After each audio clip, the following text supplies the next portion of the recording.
बिस्मिल्लाहिर्रहमानिर्रहीम। Government livestock paravet college रखुलामा, doctor Mohammad Kashif Saeed YouTube channel में अस्सलाम वालेकुम। तो दोस्तों, आज की जो हमारी वीडियो है वो हमारी वीडियो ईद उल अज़हा की मुनासबत से जानवरों की ख़रीदारी और जानवरों की देखभाल के हवाले से बहुत ही अहमियत की हामिल है।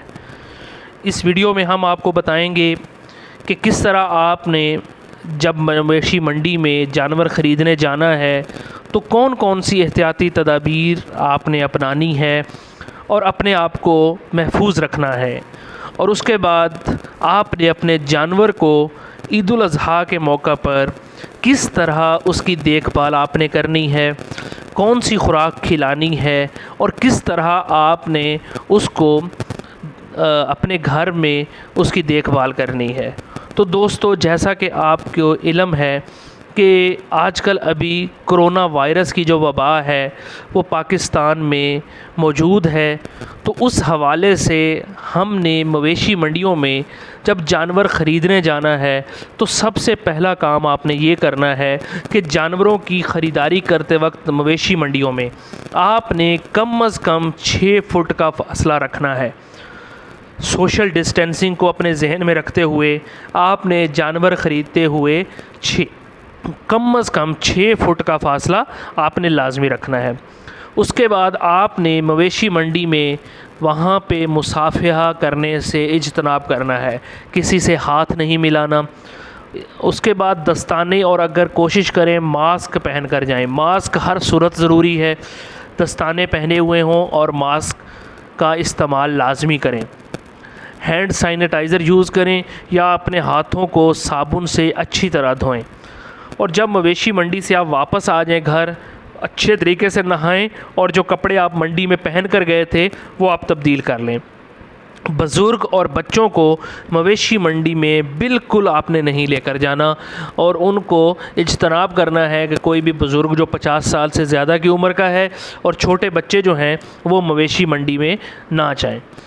उसके बाद आपने जानवरों की किस तरह देखभाल करनी है ईद उल अज़हा के मौका पर, क्योंकि जानवर जो है वो सफ़र करके मंडियों में आते हैं, नामुनासिब सहूलियात और घरों में कुर्बानी के जानवरों की मुनासिब देखभाल की मालूमात ना होने की वजह से जानवर जो हैं वो मुख्तलिफ़ बीमारियों में मुब्तला हो जाते हैं, जिसमें सबसे जो अहम है वो मोक है, असहाल है, कब्ज़ है और बुखार है। ऐसी बीमारियां जानवरों को लग जाती हैं। तो इस फरीज़े को आपने बखूबी अंजाम देने के लिए कि जानवर आपका मुकम्मल सेहतमंद रहे, किस तरह देखभाल करनी है ये मैं आपको बड़ी तफसील से बताऊंगा। नंबर 1, मंडी से लाए गए जानवरों को आपने ज़्यादा मिकदार में दानादार ग़िज़ाएँ नहीं देनी। बहुत से लोग लेकर आते हैं तो वो गंदम, चना और इस तरह की बहुत सारी चीज़ें जो है बहुत ज़्यादा मिकदार में जानवरों को प्यार मोहब्बत में खिला देते हैं, जिसका जानवर आदी नहीं होता। तो आपने जब जानवर जिस भी ख़रीदना है तो उससे आपने उसकी हिस्ट्री ले लेनी है कि भाई आप इसको कौन सी खुराक खिलाते रहे हैं, कौन सा चारा खिलाते रहें, ताकि जानवर को जब आप वही खुराक देंगे तो जानवर आपका सेहतमंद रहेगा। आपने दानादार ग़िज़ाएँ नहीं देनी। नंबर 2, ख़ास मिकदार से ज़्यादा ग़िज़ा भी आपने नहीं देनी कि आपने ज़्यादा जो है वो उसको सब्ज़ चारा डाल दिया, वंडा बहुत ज़्यादा डाल दिया, उससे भी जानवर जो है वो बीमार हो सकता है।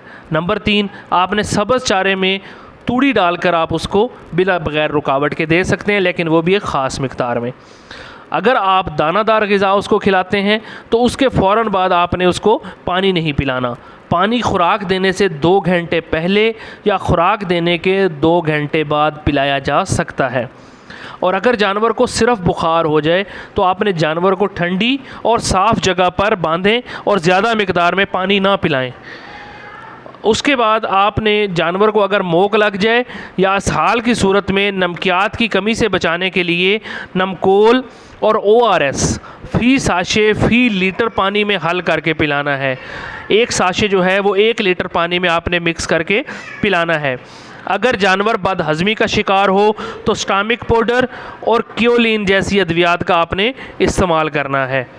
इसके बाद आपने मंडी में जो लाए गए जानवरों को किसी भी किस्म की डिवर्मिंग करमकुश अद्वियात मसलन आइवरमेक्टिन होगी, फनबेंडाजोल होगी या अल्बेंडाजोल होगी, और इस जैसी किसी भी अदवात का इस्तेमाल आपने नहीं करना, क्योंकि जानवरों के गोश्त में इन अद्वियात के जो असरात हैं वो 2 हफ्ते से 1 माह तक रहते हैं, और ऐसे जानवर का गोश्त इस्तेमाल करने से इंसानों में एलर्जी, मैदा, जिगर और गुर्दों की बीमारियां लाहक होती हैं। इसलिए आपने किसी भी किस्म की ऐसी अद्वियात का इस्तेमाल बिल्कुल ख़ुद नहीं करना।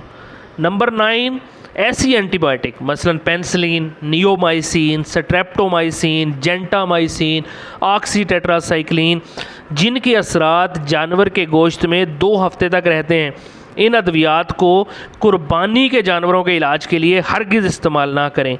अगर एंटीबायोटिक का इस्तेमाल नागुज़ीर हो तो ऐसी दवा मुंतखब करें जिसका जिस्म से 2 से 3 दिन में मुकम्मल इखराज हो जाए।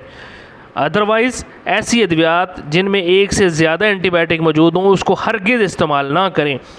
इलाज के लिए एंटीबायोटिक देने से पहले आपने उसका लेबल लाजमी पढ़ लेना है कि उस पर क्या हिदायत दर्ज हैं, और उसका जिस्म से इखराज का दौरानिया देख लेना है कि आप ईद उल अज़हा में कितने दिन रहते हैं और मैं दवाई लगा रहा हूँ तो कितने दिन में इसका इखराज जो है वो बॉडी से मुमकिन है या कितना इसका जो है वो जिस्म से खारिज हो जाएगी। और जानवरों के इलाज मुआलजे के लिए सिर्फ़ और सिर्फ आपने स्पेशलाइज्ड वेटनरी जो डॉक्टर्स हैं उनकी हिदायत के मुताबिक आपने दवाई इस्तेमाल करनी है।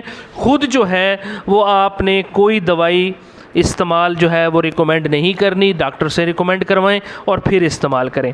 तो ये इन 11 पॉइंट्स पे आप अमल करेंगे तो इंशाअल्लाह आपका जानवर जो है वो सेहतमंद रहेगा और ये जो फरीज़ा है बखैर व आफ़ियत जो है वो अंजाम पाया जाएगा। तो हमारे इस चैनल को देखते रहिए और इंशाअल्लाह ऐसी मज़ीद जो है वो मालूमाती वीडियो आप लोगों के साथ शेयर करते रहेंगे ताकि आप जो है वो अपने जानवरों की बेहतर निगहदाश्त कर सकें। अल्लाह ताला हम सब का हामी व नासिर हो। अपना ख्याल रखिएगा। पाकिस्तान ज़िंदाबाद। अल्लाह हाफ़िज़।